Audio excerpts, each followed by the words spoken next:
Hello friends, जय श्री कृष्ण। आप सभी का हमारी यूट्यूब चैनल पे हार्दिक स्वागत है। आज हम आपको इंदिरा एकादशी, जिसे पितृ एकादशी भी कहा जाता है, की कथा, पूजा विधि, शुभ मुहूर्त के बारे में बताएंगे। हिंदू धर्म में एकादशी तिथि का विशेष महत्व होता है। प्रत्येक माह की 11वीं तिथि को एकादशी कहा जाता है। एकादशी को भगवान विष्णु को समर्पित तिथि माना जाता है। एक महीने में 2 पक्ष होने के कारण 2 एकादशी होती है, एक शुक्ल पक्ष में, दूसरी कृष्ण पक्ष में। इस प्रकार वर्ष में कम से कम 24 एकादशी होती है, परंतु अधिक मास होने की स्थिति में एकादशी की संख्या 26 होती है। जो भक्त एकादशी के दिन उपवास करते हैं, उपवास के नियमों का कड़ाई से पालन करते हैं तथा अगले दिन सूर्योदय के बाद ही उपवास का समापन करते हैं।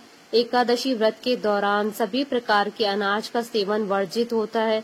जो लोग किसी कारणवश एकादशी व्रत नहीं रखते हैं, उन्हें एकादशी के दिन भोजन में चावल का प्रयोग नहीं करना चाहिए तथा झूठ व परनिंदा से बचना चाहिए। जो व्यक्ति एकादशी के दिन विष्णु सहस्त्र नाम का पाठ करता है, उस पर भगवान विष्णु की विशेष कृपा होती है। पूर्वजों के उद्धार के लिए इंदिरा एकादशी का बहुत महत्व बताया गया है। ऐसी मान्यता है कि इस व्रत को करने वाले व्यक्ति की 7वीं पीढ़ी तक के पूर्वजों को मोक्ष की प्राप्ति होती है। इस दिन भगवान शालिग्राम की पूजा की जाती है। इंदिरा एकादशी अश्विन मास की कृष्ण पक्ष की एकादशी को कहते हैं। श्राद्ध पक्ष में इस एकादशी के पड़ने से इसे श्राद्ध एकादशी के नाम से भी जानते हैं। पितृ पक्ष में इंदिरा एकादशी का विशेष महत्व है। इस साल इंदिरा एकादशी पर विशेष संयोग बन रहा है। इंदिरा एकादशी का व्रत भगवान विष्णु और पितरों का आशीर्वाद पाने के लिए रखा जाता है। खास बात यह है कि इस व्रत को अगले दिन सूर्योदय के बाद यानी द्वादशी के दिन पारण मुहूर्त में ही खोलते हैं। अगर द्वादशी तिथि सूर्योदय से पहले समाप्त हो गई है तो एकादशी व्रत का पारण सूर्योदय के बाद ही होता है। इस साल इंदिरा एकादशी 13 सितंबर को पड़ रही है। इंदिरा एकादशी के दिन पितरों व भगवान विष्णु का आशीर्वाद प्राप्त करने के लिए व्रत रखा जाता है। यह व्रत द्वादशी के दिन पारण मुहूर्त में ही खोला जाता है। शुभ मुहूर्त। एकादशी तिथि प्रारंभ 13 सितंबर की सुबह 4:13 पर होगी और एकादशी तिथि का समापन 14 सितंबर की सुबह 3:16 पर है। पारण का समय 14 सितंबर को दोपहर 12:59 से शाम 3:27 तक है। इंदिरा एकादशी पूजा विधि। सुबह जल्दी उठकर स्नान आदि कर सूर्य देव को अर्घ्य दें। इसके बाद अपने पितरों का श्राद्ध करें। भगवान विष्णु की पूजा आराधना करें। ब्राह्मण को फलाहार का भोजन कराएं, उन्हें दक्षिणा दें। इस दिन इंदिरा एकादशी की व्रत कथा सुनें और पढ़ें। एकादशी व्रत द्वादशी के दिन पारण मुहूर्त में ही खोलें। इंदिरा एकादशी की कथा। धर्मराज युधिष्ठिर कहने लगे कि हे भगवान, आप कृपा करके मुझे अश्विन कृष्ण पक्ष की एकादशी के विषय में बतलाइए। इस एकादशी का क्या नाम है तथा इसके व्रत का क्या विधान है?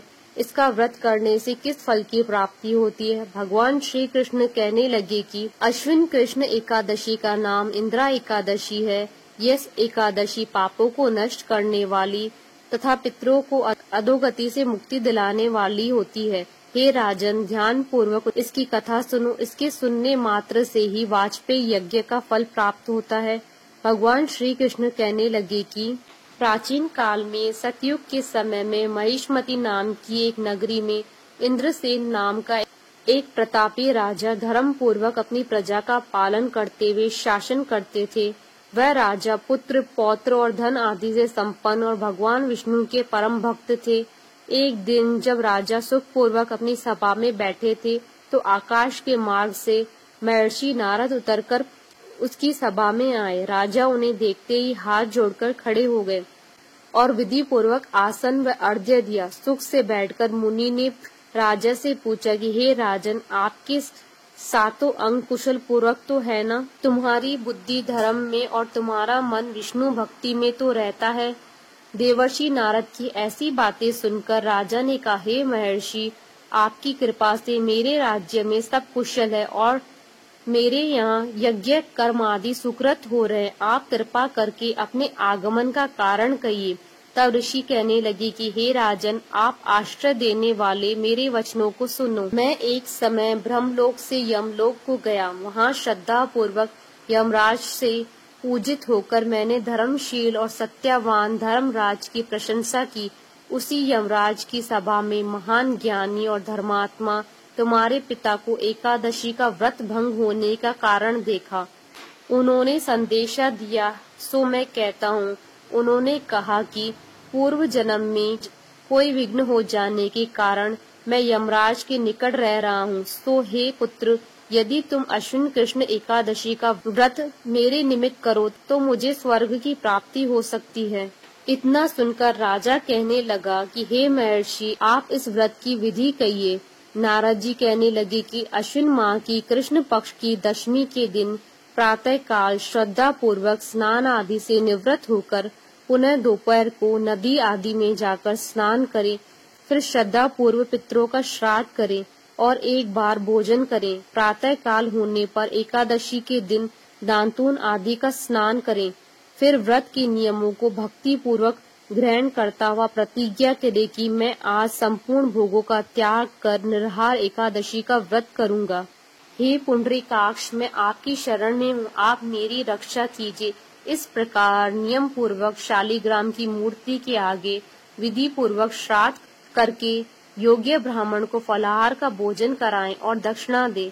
पितरों के श्राद्ध से जो बच जाए उसको सूंघ कर गो को दें तथा धूप दीप गंध पुष्प नेवद आदि सब सामग्री से ऋषिकेश भगवान का पूजन करें। रात में भगवान के निकट जागरण करें। इसके पश्चात द्वादशी के दिन प्रातः काल होने पर भगवान का पूजन करके ब्राह्मणों को भोजन कराएं। भाई बंधुओं, स्त्री और पुत्र सहित आप भी मौन होकर भोजन करें। नारद जी कहने लगे कि हे राजन, इस विधि से यदि तुम आलस्य रहित होकर इस एकादशी का व्रत करोगे तो तुम्हारे पिता अवश्य ही स्वर्ग लोक जाएंगे। इतना कहकर नारद जी अंतर्ध्यान हो गए। नारद जी के कथानुसार राजा द्वारा अपने बांधवों और दासों सहित व्रत करने से आकाश से पुष्प वर्षा हुई और उस राजा का पिता गरुड़ पर चढ़कर विष्णु लोक को गया। राजा इंद्रसेन भी एकादशी के व्रत के प्रभाव से निष्कंटक राज्य करते हुए अंत में अपने पुत्र को सिंहासन पर बैठाकर स्वर्ग लोक को गए। हे युधिष्ठिर, यह इंदिरा एकादशी के व्रत का महात्मा मैंने तुमसे कहा। इसके पढ़ने और सुनने से मनुष्य सब पापों से छूट जाते हैं और सब प्रकार के भोगों को भोग कर वैकुंठ को प्राप्त होते हैं। बोलिए भगवान विष्णु की जय। बोलिए सनातन धर्म की जय। आशा करती हूँ कि आपको इंदिरा एकादशी की कथा पूजा विधि का ये वीडियो पसंद आया होगा। तो आप इस वीडियो को अधिक से अधिक लाइक और शेयर कीजिएगा ताकि सभी भक्तों को इस कथा का लाभ प्राप्त हो सके। आप हमारे चैनल को सब्सक्राइब जरूर कीजिएगा अगर अब तक नहीं किया है तो, ताकि आप और हम कनेक्टेड रहें। जय श्री कृष्णा।